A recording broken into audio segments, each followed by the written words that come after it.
Hi students, exercise 7.4 6th sum பார்க்கலாம். The internal and external diameter of a hollow hemispherical shell are 6 cm and 10 cm. ஒரு hemispherical shell இருக்கு, அதாவது hemispherical shape இருக்கு, இந்த மாதிரி ஒரு shape இருக்குன்னு வச்சுக்கோங்க. அதோட internal, first one internal radius வந்து 6 cm and external capital Rன்னு சொல்லுவோம்னா அதோட வேல்யூ வந்து 10 cm கொடுத்துருக்காங்க. If it is melted, இதை வந்து மெல்ட் பண்ண போகிறோம் and recast into a solid cylinder. இந்த மாதிரி ஒரு ஹாலோ ஹெமிஸ்பியரை வந்து சாலிட் சிலிண்டராக வந்து கன்வெர்ட் பண்ண போகிறோம். ஆஃப் டயமீட்டர், அந்த சிலிண்டரோட டயமீட்டர் வந்து என்னவா இருக்குன்னா, சிலிண்டரோட டயமீட்டர் 14 டயமீட்டர், ஸோ 14 சென்டிமீட்டராக இருக்குது. Then find the height of the cylinder அப்படின்னு சொல்லி கொடுத்துருக்காங்க. ஸோ இங்கே 14 சென்டிமீட்டராக இருந்ததுன்னா இந்த ஹைட் ஆஃப் த சிலிண்டர் என்னவாக இருக்கும் அப்படிங்கிறது தான் கண்டுபிடிக்கணும். இப்போ ஹைட்டு தான் நம்ம ஃபைண்ட் பண்ண வேண்டியதாக இருக்குது. ஸோ இப்போ என்னென்ன இருக்குங்கிறத அகெயின் திரும்ப எழுதிடலாம். ஸோ ஹாலோ ஹெமிஸ்பியரில் டயமீட்டர் கேபிட்டல் டிங்கிறது எக்ஸ்டர்னல் டயமீட்டர் 10 சென்டிமீட்டர். அப்போ அதில் ஹாஃப் வந்து கேபிட்டல் ஆர், அப்போது 5 சென்டிமீட்டர்னு சொல்லலாம். 10ல் ஹாஃப் 5. அடுத்து இன்டர்னல் டயமீட்டர் வந்து 6 சென்டிமீட்டர் கொடுத்துருந்தாங்க. அப்போ இன்டர்னல் ரேடியஸ் 6ல் ஹாஃப் 3ன்னு சொல்லிடலாம். ஸோ 3 சென்டிமீட்டர்னு சொல்லிடலாம். அடுத்து சிலிண்டரில் டயமீட்டர் வந்து 14ன்னு கொடுத்துருக்காங்கன்னா டயமீட்டரில் ஹாஃப் ரேடியஸ், ஸோ அப்போ 14ல் ஹாஃப் 7ன்னு மென்ஷன் பண்ணிடலாம். ஹைட்டு தான் இல்லை, நம்ம கண்டுபிடிக்கணும் ஹெச் ஈக்குவல் டு என்னங்கிறது. ஸோ இப்போ ரேடியஸ் வந்து 2 ரேடியஸ் இருக்கிறதுனால இந்த ஆரை வந்து R1னும் இது R2ன்னு மென்ஷன் பண்ணிக்கிறேன்.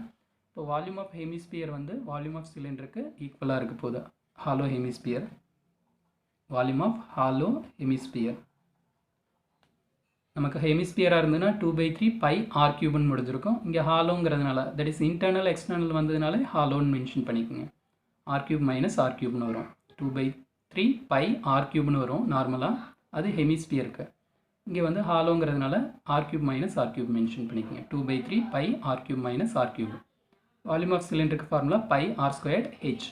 ஸோ இப்போ இதில் வந்து காமனாக இருக்கிற பை கேன்சல் பண்ணிவிடுங்க, சரியா? ஸோ இப்போ பை காமனாக கேன்சல் பண்ணிடலாம். ஸோ ரிமைனிங் என்ன இருக்குன்னு பாருங்கள். 2/3 இருக்குது. கேபிட்டல் ஆருங்கிறத 5ன்னு சொல்லியிருப்போம், ஸோ 5 கியூபு மைனஸ் ஸ்மால் ஆருங்கிறத 3ன்னு சொல்லியிருப்போம், ஸோ 3 கியூப்னு மென்ஷன் பண்ணிடலாம். நெக்ஸ்ட்டு இங்கே ஆர் அப்படிங்கிறது radius of the cylinder, so அது 7 சென்டிமீட்டர்னு இருக்கும். அந்த 7 சென்டிமீட்டருங்கிறதுனால இங்கே ஆர் ஸ்கொயர்டுங்கிறது 7 ஸ்கொயர்டு அப்ளை பண்ணுங்கள். ஹெச்ங்கிறது தான் நம்ம ஃபைண்ட் பண்ண வேண்டிய ஹைட். இது 7 ஸ்கொயர்டுனா 49 இன்ட்டு ஹெச்ங்கிறது அப்படி இருக்கட்டும். ரைட் சைடு லெஃப்ட் சைடு பார்த்தீங்கன்னா 5 கியூபுங்கிறது 125. 5 இன்ட்டு 5 இன்ட்டு 5னா 5 5 சார் 25, 25 5 சார் 125. அடுத்து 3 கியூப்னா 3 இன்ட்டு 3 இன்ட்டு 3, ஸோ 3 3 சார் 9, 9 3 சார் 27ன்னு சொல்லலாம். So 2/3 125 minus 27. ஸோ 125 மைனஸ் 27னா ஆன்சர் 98. இந்த 49 வந்து லெஃப்ட் சைடு மூவ் பண்ணுங்கள். இங்கே மல்டிபிள்லேருந்து இந்த பக்கம் வந்தால் டிவைட் ஆகும். ஸோ நான் 49 1 டைம், 98 2 டைம்ஸ் கேன்சல் பண்ணிக்கலாம். ரிமைனிங் என்ன இருக்குன்னு பாருங்கள். 2/3 இன்ட்டு 98 டிவைடட் பை 49ல் கேன்சல் பண்ண போக 2 இன்ட்டு 2 டிவைடட் பை 3ன்னு இருக்குது. ஸோ 2 2 சார் 4 டிவைடட் பை 3. 4 3ஆல் டிவைட் பண்ணுங்கள். 4 3ஆல் டிவைட் பண்ணிங்கன்னா 1 3 சார் 3ன்னு இருக்கும். அப்போ பேலன்ஸ் 1. பாயிண்ட் வச்சிங்கன்னா ஒரு 0 போடுவீங்க. 3 டேபிளில் 3 3 சார் 9ன்னு இருக்கும். So balance 1. மறுபடியும் 3 டேபிளில் 3 டைம்ஸ் வந்து சரி இங்கே 0 போட்டுருவோம். அப்புறம் 9 3 3 சார் 9, பேலன்ஸ் 1. மறுபடியும் 0 போடலாம். மறுபடியும் 3 டைம்ஸ். ஸோ இது கண்டினியூஸாக போயிட்டே இருக்கும். 1.3333ன்னு. ஸோ அதை ஸ்ட்ரைட்டாகவே ஹெச் ஈக்குவல் டு 1.33 சென்டிமீட்டர்னு மென்ஷன் பண்ணிடலாம். ஓகேவா? Okay, next question 7th one. A solid sphere of radius 6 cm is melted into a hollow cylinder. If the external radius of the base of the cylinder is 5 cm and its height is 32 cm, find the thickness. இங்கே என்னென்ன கொடுத்துருக்காங்கன்னா, ஒரு solid sphere இருக்குது, அதோட radius 6 சென்டிமீட்டர்னு கொடுத்துருக்காங்க. So ஒரு sphere போட்டுக்குங்க, radius 6 centimetre mention பண்ணிக்கோங்க. அடுத்து ஹாலோ சிலிண்டராக அதை வந்து கன்வெர்ட் பண்ண போகிறாங்க, மெல்ட் பண்ண போகிறாங்க.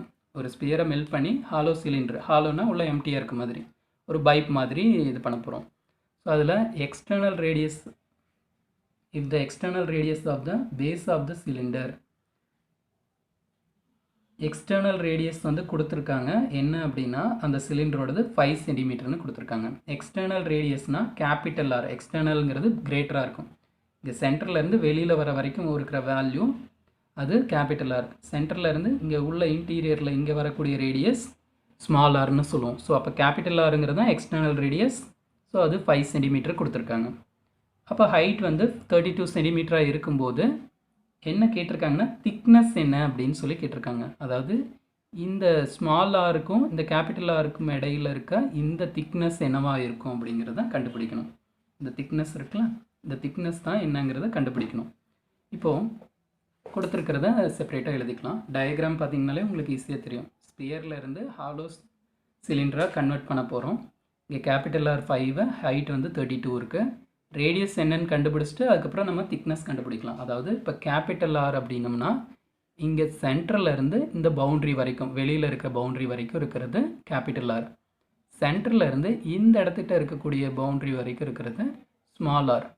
ஸோ அப்போது நம்ம கேபிட்டல் ஆர்லேருந்து இந்த ஸ்மால் ஆரை கட் பண்ணோம்னா இந்த திக்னஸ் கிடைக்கும், இடையில இருக்க பார்ட். ஃபார் எக்ஸாம்பிள் நம்ம இங்கே மிடில் இருந்து இந்த பார்ட் வரைக்கும் ஃபுல்லாக எடுத்துக்கிறோம்.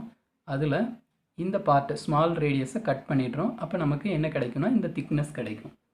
ஸோ அதுதான் இப்போ நம்ம கண்டுபிடிக்கணும். ஸோ திக்னஸ்னால் capital R minus small R, அதுதான் திக்னஸ், அவ்வளோதான்.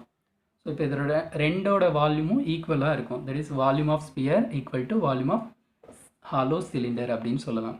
ஸோ அதுக்கான ஃபார்ம் பார்த்துக்குங்க. வால்யூம் ஆஃப் ஸ்பியருக்கான ஃபார்முலா 4/3 பை ஆர் கியூப், அவ்வளோதான். நெக்ஸ்ட்டு வால்யூம் ஆஃப் ஹாலோ சிலிண்டருக்கான ஃபார்முலா பை. நார்மலாக சிலிண்டருக்கு பை ஆர் ஸ்கொயர்டு ஹெச். இங்கே ஹாலோன்னு இருக்கிறதுனால ஆர் ஸ்கொயர்டு இடத்துல R squared minus R squared, அதாவது கேபிட்டல் ஆர் ஸ்மால் ஆர் வந்து அப்ளை பண்ணுங்கள்.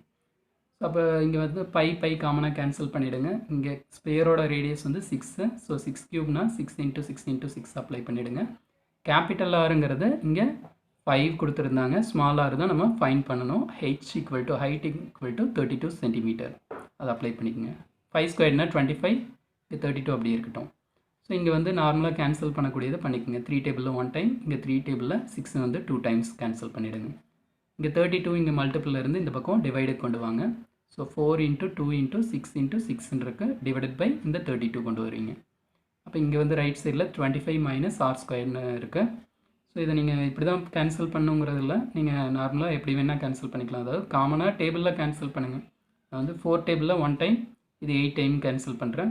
அடுத்து 2 டேபிளில் 1 டைம், இது 4 டைம்னு கேன்சல் பண்ணுறேன். மறுபடியும் இது 2 டேபிளில் 2 டைம், இது 3 டைம்னு கேன்சல் பண்ணுறேன். மறுபடியும் இங்கே 2 டேபிளில் 1 டைம், 6 வந்து 3 டைம்னு கேன்சல் பண்ணியிருக்கேன். ரிமைனிங் இப்போ என்னென்ன இருக்குன்னா 3 3s 9 மட்டும் இருக்குது. So 9 equal to 25 minus R2 ஸ்கொயர்னு இருக்கும். ஸோ இந்த மாதிரி வந்ததுக்கப்புறம் இங்கே R2 ஸ்கொயர்டுங்கிறது மைனஸில் இருக்குது. ஸோ நமக்கு ப்ளஸில் தான் வேணும், 6 தான் வேணும். அதனால் இதை லெஃப்ட் சைடு கொண்டு வாங்க, இந்த 9 ரைட் சைடு கொண்டு வாங்க. இது மைனஸாக வந்து இந்த பக்கம் வரும்போது R2 ஸ்கொயர்டு வந்து ப்ளஸ் ஆகிடும். இந்த 9 வந்து ப்ளஸில் இருந்து இங்கே மைனஸில் வந்துடும். ஸோ 25 மைனஸ் 9 அப்படின்னா 25 மைனஸ் 9 16. அப்போ 16 வந்து எப்படி எழுதலாம்? 4 ஸ்கொயர்டுன்னு சொல்லலாம். 4 × 4 16. ஸோ அதனால் 4 ஸ்கொயர்டு எழுதியிருக்கோம். ஏன் அப்படி எழுதுறோன்னா இங்கே ஆர் ஸ்கொயர்டு இருக்குது, இங்கே நம்ம 4 ஸ்கொயர்டு எழுதணும்னா ஸ்கொயர்டு விட்டுட்டோன்னா அப்போ R = 4ன்னு சொல்லிடலாம். அதுக்காக அப்போ R2 = 4ன்னு சொல்லலாம். நமக்கு திக்னஸ்னால் என்னென்னு சொன்னோம்? கேபிட்டல் ஆர்லேருந்து ஸ்மால் ஆரை சப்ட்ராக்ட் பண்ணணும். கேபிட்டல் ஆர் 5 கொடுத்துருக்காங்க, இப்போ ஸ்மால் ஆர் வந்து நம்ம 4 கண்டுபிடிச்சிருக்கோம். So 5 minus 4 that is equal to 1 centimeter. So thickness of the cylindrical cylinder is 1 centimeter னு சொல்லலாம். ஓகேவா? Next one, exercise 7.4 question number 8. A hemispherical bowl is filled to brim with juice. So அங்கே என்ன shape இருக்குன்னா ஒரு பவுல் வந்து hemispherical பவுலாக இருக்குது, அதில் வந்து ஜூஸ் இருக்குது. The juice is poured into a cylindrical vessel. So அந்த பவுலில் இருந்து நம்ம சிலிண்ட்ரிக்கல் ஒரு வெசலில் அதை வந்து சேஞ்ச் பண்ண போகிறோம். ஸோ அதோட என்னென்ன வேல்யூஸ் கொடுத்துருக்காங்கன்னு பார்க்கலாம். Vessel whose radius is 50% more then its height. So இதோட ரேடியஸ் எப்படி இருக்குன்னா 50% மோர் தென் இட்ஸ் ஹைட்டாக இருக்குது. அதாவது சிலிண்ட்ரிக்கல் இப்போ வந்து ரேடியஸ் வந்து பார்த்தோன்னா சிலிண்டரோட ரேடியஸ் அதோட ஹைட்டை விட 50% மோராக இருக்குது. மோர்னா அதிகம், ப்ளஸ்ன்னு சொல்லுவோம், ஆட், அதை விட அதிகமாக இருக்குது. If the diameter is same for both. So இப்போ இதோட டயமீட்டரும் சேம். டயமீட்டர்னால் இது ஃபுல்லாக இருக்கிறது டயமீட்டர், இந்த சர்க்கிள் ஃபுல்லாக இருக்கிறது டயமீட்டராக இருக்கும். அதில் ஹாஃப் த ரேடியஸ். டயமீட்டர் சேமாக இருந்ததுனாலே ஆட்டோமேட்டிக்காக ரேடியஸும் சேமாக தான் இருக்கும். ஸோ அப்போ ரேடியஸ் வந்து ரெண்டுலேயுமே சேமாக இருக்கக்கூடிய ரேடியஸ். ஓகேவா. Next then find the percentage of juice can be transferred from the bowl into a cylindrical vessel. So இந்த cylindrical வெசலில் ஜூஸ் இருக்குது, அதை வந்து cylindrical வெசலுக்கு சேஞ்ச் பண்ண போகிறோம்.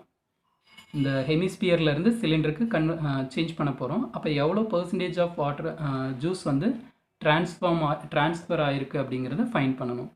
ஓகேவா. ஸோ இப்போது இதில் நமக்கு தெரிஞ்சிருக்கு டயமீட்டர் ரெண்டுமே சேம்னு சொன்னாங்க. அப்போ டயமீட்டர் சேம்னா ரேடியஸும் சேமாக தான் இருக்கும். இதையும் ஆறுன்னு எடுத்துக்கலாம், இதையும் ஆறுன்னு சொல்லியிருக்கலாம்.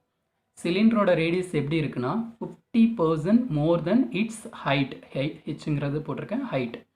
அப்போ R equal to radius equal to 50% more then its height. அதோட ஹைட்டில் 50% மோராக இருக்குது. அப்போ அதோட ஹைட் என்ன ஹெச் ப்ளஸ் 50%னா 50/100.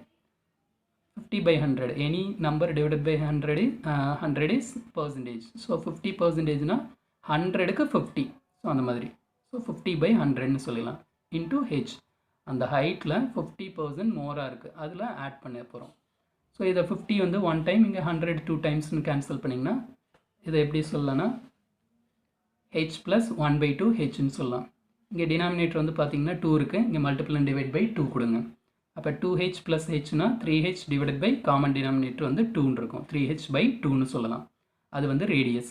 இப்போ நம்ம ரேடியஸ் இருக்கிற இடத்துல இதை வந்து நம்ம அப்ளை பண்ணிட்டோன்னா நமக்கு ஈஸியாக ஆன்சர் ஃபைண்ட் பண்ணலாம். எப்படிங்கிறது பார்க்கலாம். இப்போது first one volume of hemisphere. அந்த ஹெமிஸ்பியரோட வால்யூம் செக் பண்ணலாம். நார்மலாக ஃபார்முலா பார்த்தீங்கன்னா 2/3 πr³. இங்கே ஆறுங்கிற இடத்துல தான் இதை நீங்கள் சேஞ்ச் பண்ண போகிறீங்க. அப்போது 2/3 π ஆறுங்கிற இடத்துல 3/2 h³ க்யூப் அப்ளை பண்ணுறீங்க. 3/2 h³. ஸோ ஒவ்வொரு நம்பருக்கும் இதில் பவர் 3 வரப்போகுது. அப்போ 3க்கு க்யூபு, 2க்கு க்யூபு, ஹெச்சுக்கு க்யூபு. 3க்கு க்யூப்னா 27, 2க்கு க்யூப்னா 8. அதாவது 3 × 3 × 3. 3 3s are 9, 9 3s are 27. 2க்கு க்யூப்னா 2 × 2 × 2. ஸோ 8ன்னு எழுதிடலாம். ஹெச்க்கு க்யூபு அப்படியே மென்ஷன் பண்ணியிருக்கோம். ஸோ இந்த ஆர்டரில் பண்ணிட்டீங்க அப்படின்னா இங்கே 2 டேபிளில் காமனாக கேன்சல் பண்ணுங்கள். 2 டேபிளில் இங்கே 1 டைம், இங்கே 4 டைம். 3 டேபிளில் 3 1 டைம், 27 9 டைம்ஸ். ஸோ மீதி என்ன இருக்குன்னா 9/4 இருக்குது, பை இருக்குது, h³ இருக்குது. 9/4 π h³. ஸோ இது வந்து எதோட ஃபார்ம் இப்போ நம்ம கண்டுபிடிச்சிருக்கோன்னா வால்யூம் ஆஃப் ஹெமிஸ்பியருக்கான ஃபார்ம் கண்டுபிடிச்சிருக்கோம். நெக்ஸ்ட் ஒன் நம்ம என்ன கண்டுபிடிக்கணும், சிலிண்டர். ஸோ ஹெமிஸ்பியர்லேருந்து சிலிண்டருக்கு ட்ரான்ஸ்ஃபர் பண்ணுறோம் அந்த ஜூஸை. ஸோ சிலிண்டரோட வால்யூம்க்கான ஃபார்முலா πr²h. இந்த ஆரை தான் நம்ம இங்கே கண்டுபிடிச்சிருக்கோம் 3/2 ஹெச்னு.